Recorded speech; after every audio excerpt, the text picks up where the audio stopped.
یہ تو اسکینڈلس ہے, if I may use that word, کہ جی پتہ چلا ہے پیٹرول نہیں, وہ نہیں ہے, فیول نہیں ہے, تو جہاز کھڑے ہو گئے ہیں. مجھے آپ یہ بتائیے کہ آپ 30-35 سال تو آپ کا as a bureaucrat and top bureaucrat آپ کا رہا ہے ایکسپیرئنس, یہ یعنی کہ میں نے تو نہیں سنا ایسے ملکوں میں ہوتا ہے کہ یکدم بیٹھ ہی جائے اور پھر کسی نے 35 سال اس پہ کوئی کچھ کرنے کی کوشش. دس از ویری اسٹرینج. بالکل, میں رہا ہوں, بیوروکریسی میں بھی رہا ہوں, اور جہاں جہاں بھی رہا ہوں وہاں پہ میرا ویوز ان چیزوں کے بارے میں بڑے کلیئر ہیں. میں اس پہ نہیں جاتا کیونکہ یہ وہ اس کا موقع نہیں ہے.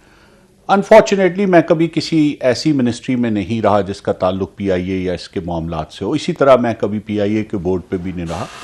اگر رہا ہوتا تو آپ یقین مانیں کہ اسی وقت بلیک اینڈ وائٹ میں لکھ کے حکومت کے لیے چھوڑ دیتا. جب میں پرائم منسٹر آفس میں تھا اور پرائیویٹائزیشن کا ایشو سامنے آیا, آپ کسی سے بھی پوچھ لیجئے, میری پوزیشن یہی تھی, اور ہر مرتبہ میں نے وزیر اعظم کو بالکل صاف الفاظ میں یہ کہا کہ اس کی پرائیویٹائزیشن نجکاری کے علاوہ آپ کے پاس کوئی آپشن نہیں ہے. جن لوگوں کو آپ بھی لگا رہے ہیں ان کے سامنے کہا, جن لوگوں کو آپ بھی لگا رہے ہیں وہ اس گڑھے کو مزید گہرا کریں گے, اس کو پر نہیں کر سکتے, اس کو نجکاری کے عمل سے گزار دیجئے. بدقسمتی سے یہ نہیں ہو سکتا. یہ ایک تھنکنگ تھی نا فواد صاحب کہ آپ ایئر فورس کے لوگوں کو لگا دیں, ریٹائرڈ اس طرح لگا دیں, ان کو سمجھ آئے گی, وہ کر لیں گے. نہیں, ایسی میرے سامنے تو دیکھیں, میں اسی لیے کہتا ہوں کہ میں پی آئی اے کے معاملات میں نہ براہ راست یا نہ منسٹری کے ذریعے انوالو رہا ہوں, لیکن ایسی کبھی کوئی تجویز میرے سامنے نہیں آئی وزیر اعظم ہاؤس کے 5 سالوں میں جس میں یہ کہا گیا ہو کہ جی باقی سب کو نکال دیں اور ان کو دے دیں اور وہ چلا لے. ایسی کوئی نہیں ہے. ہاں, کچھ لوگ ہمیشہ ایئر فورس سے وہاں پہ ڈیپوٹیشن میں ایک سلیکٹ نمبر ہے, وہ آتے رہے ہیں اور وہ چلاتے بھی رہے ہیں اس کے معاملات کو, لیکن 20,000 لوگوں میں سے ان کی تعداد معدود چند سے زیادہ نہیں ہے. جو اس کی جب پیک آئی تھی تو ہیومن ریسورس کو 20-22 ہزار سے بھی اوپر چلا گیا تھا. آج کل کوئی 11,000 آدمی تو آج کل بھی ملازم ہیں, اور کوئی 3,400 لوگ ڈیلی ویجرز بھی اس کے علاوہ ہیں. ایک ایسی کمپنی جس کے پاس اڑانے کے لیے میکسیمم 18 جہاز ہیں, وہ آج بھی تقریباً 15,000 لوگوں کے 1,000 آدمی تقریباً یا 900 آدمی ایک جہاز کے لیے.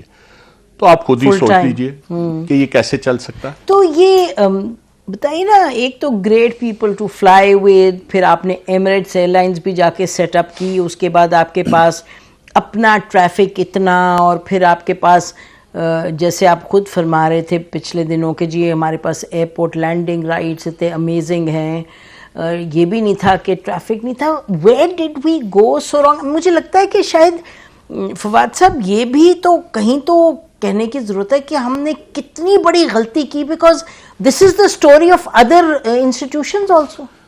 نسیم دیکھیے, میں ذرا تھوڑی سی تلخ بات کرنے لگا ہوں, لیکن ذمہ داری ہوتی ہے انسان کی کہ جب اس کو کے پاس موقع ہو تو چاہے وہ بات کسی کو اچھی نہ لگے.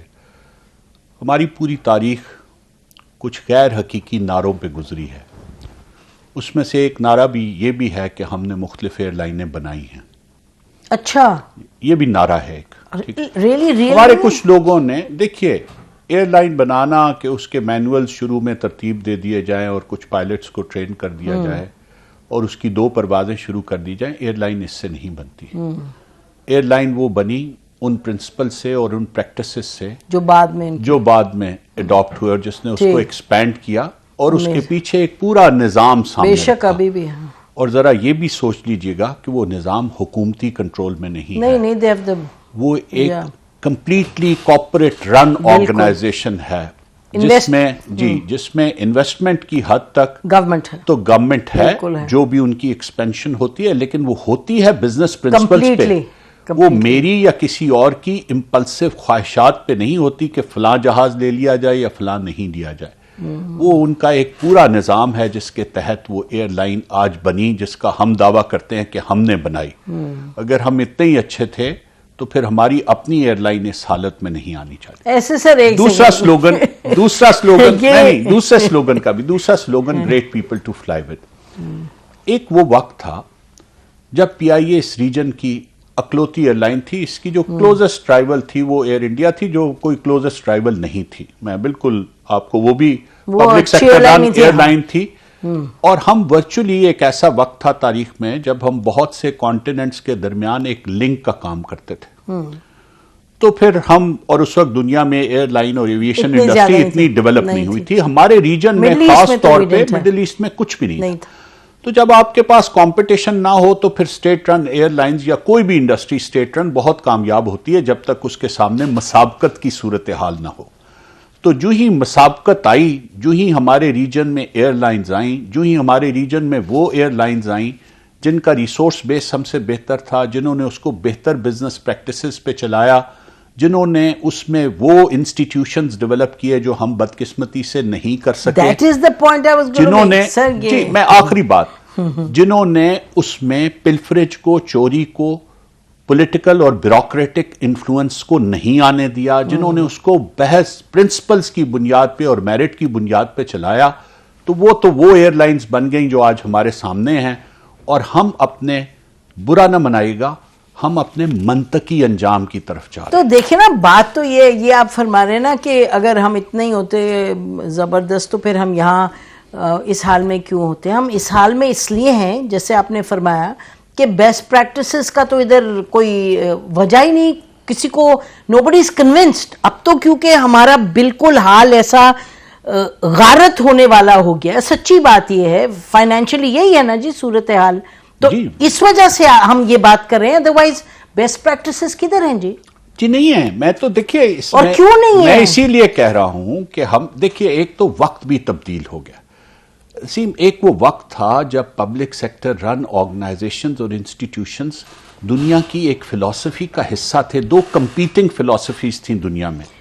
آج وہ فلسفیز نہیں ہیں. آج پرائیویٹ سیکٹر کی اکانومی ہے. سرکار کا کام پرائیویٹ سیکٹر کو انیبل کرنا. پہلے ایک ایسی، اور ہم اس میں بھی، میں آپ کے سامنے یہ کہہ رہا ہوں کہ ہم اس انیبلنگ پروسیس میں بھی فیل ہو رہے ہیں. ہم وہ انیبلنگ سچویشن بھی کریٹ نہیں کر سکتے، ہم وہ صورتحال بھی پیدا کرنے میں ناکام ہو رہے ہیں. اور یہ وہ وارننگ لائٹ ہے جو ہمارے لیے جل رہی ہے کہ کم از کم چلانے کو تو دور کی بات چھوڑیں کہ ہم نے کسی ادارے کو چلانا کیسے ہے. ہم وہ انوائرمنٹ کریٹ کر کے نہیں دے سک رہے پرائیویٹ سیکٹر کو جس میں وہ آ کے کوئی ادارہ چلائے یا کوئی انویسٹمنٹ کرے. تو ہمارے لیے تو خطرے کی 1 نہیں 3 گھنٹیاں بج رہی ہیں. تو آپ دیکھیں نا، میں تو اس واپس اسی پہ آؤں گی کہ you were part of the bureaucracy. تو لوگ تو یہ کہتے ہیں نا کہ جی بابو نے تباہی مچائی. تو آپ کہہ رہے ہیں سیاست میں جو نعرہ بازی ہوئی، but we've had military rulers. ہمارے پاس الیکٹڈ گورنمنٹس رہی ہیں، ہمارے پاس ہر طرح کی گورنمنٹس رہی ہیں، لیکن ہم اس طرف لگتا ہے مارجن آف ایرر جتنی وائڈ ہے اتنے ہم بلنڈرز کرتے چلے جاتے ہیں کہ جی کرو جب تک مشکل نہ ہو. میں نے ایک تو نسیم یہ نہیں کہا کہ صرف سیاسی حکومتوں نے تباہی مچائی. یہ میں نے بالکل نہیں کہا. میں یہ کہہ رہی ہوں، آپ نے میں یہ کہتا ہوں کہ سیاسی، غیر سیاسی حکومتیں اور بیوروکریسی سب میں برابر کی شریک ہے. اور اس میں جس حد تک میرے پہ بھی ذمہ داری آتی ہے میں اس کو بھی قبول کرتا ہوں. لیکن ہم لوگوں کا جو ویو ہے بیوروکریسی کے بارے میں وہ تھوڑا سا انفلیٹڈ ویو ہے. اگر ہم قانون اور قاعدے کو دیکھ لیں تو بیوروکریسی کی جو ذمہ داری ہے اسی حساب سے اس پہ رسپانسبلٹی بھی ڈالنی چاہیے. ذمہ داری اس کی یہ ہے کہ وہ جس بھی وزیر یا وزیر اعظم کے ساتھ کام کر رہی ہے اس نے اس کو یہ بتانا ہے کہ آپ یہ جو فیصلہ کرنے جا رہے ہیں یہ غلط ہے، یہ غلط ہے. اس کے باوجود اگر وہ فیصلہ کرتے ہیں تو اس کے پھر اس کی نہیں ایک اور ذمہ داری ہے کہ وہ دوبارہ انہیں ری سبمٹ کرے کہ آپ نے یہ جو فیصلہ کیا ہے میں آپ کو پھر بتا رہا ہوں کہ یہ غلط ہے. لیکن اگر دوسری مرتبہ الیکٹڈ گورنمنٹ یا نان الیکٹڈ گورنمنٹ اگر یہ کرے تو پھر اس کے بعد ایک اخلاقی ذمہ داری آ جاتی ہے جو بیوروکریٹ کے سامنے یہ آپشن ہوتی ہے کہ اگر وہ یہ سمجھتا ہے کہ یہ ڈفرنس اتنا بڑا ہے یا کوئی ایسا اخلاقی پہلو انوالو ہے اس میں تو پھر he must step aside and he must سے کہ جی یہ جو فیصلہ ہے چونکہ اس کا میرے خیال میں براہ راست ریاست کو نقصان پہنچ رہا اور ایسا نقصان ہے جو ناقابل تلافی ہے تو مجھے آپ یہاں سے اگر آپ نے یہی فیصلہ کرنا ہے تو آپ کسی اور کو بلائیے اور اس سے کرائیے. تو یہ ایک آخری لیکن یہ اخلاقی ذمہ داری ہے، یہ قانونی ذمہ داری نہیں ہے. قانونی ذمہ داری اس وقت ختم ہو جاتی ہے جب وہ دوسری مرتبہ ری سبمٹ کر کے اوور رول ہو جاتا ہے. تو اس کے بعد اس کی تمام تر ذمہ داری چاہے وہ سیاسی حکومت ہو چاہے وہ غیر سیاسی ہو، منتخب ہو یا غیر منتخب ہو، وہ سلیکٹڈ گورنمنٹ. آج اگر میرے سیکرٹری مجھے یہ کہتے ہیں کہ آپ یہ غلط فیصلہ کریں اور میں انہیں اوور رول کر دیتا ہوں تو ذمہ داری میری ہے. آج وہ کوئی چیز میرے سامنے لاتے ہیں اور میں ان کی کوئی بات مان کے کوئی فیصلہ کر لیتا ہوں تب بھی ذمہ داری میری ہے. ذمہ داری ان کی تجویز دینے والوں کی ایک مارجنل ذمہ داری ہے.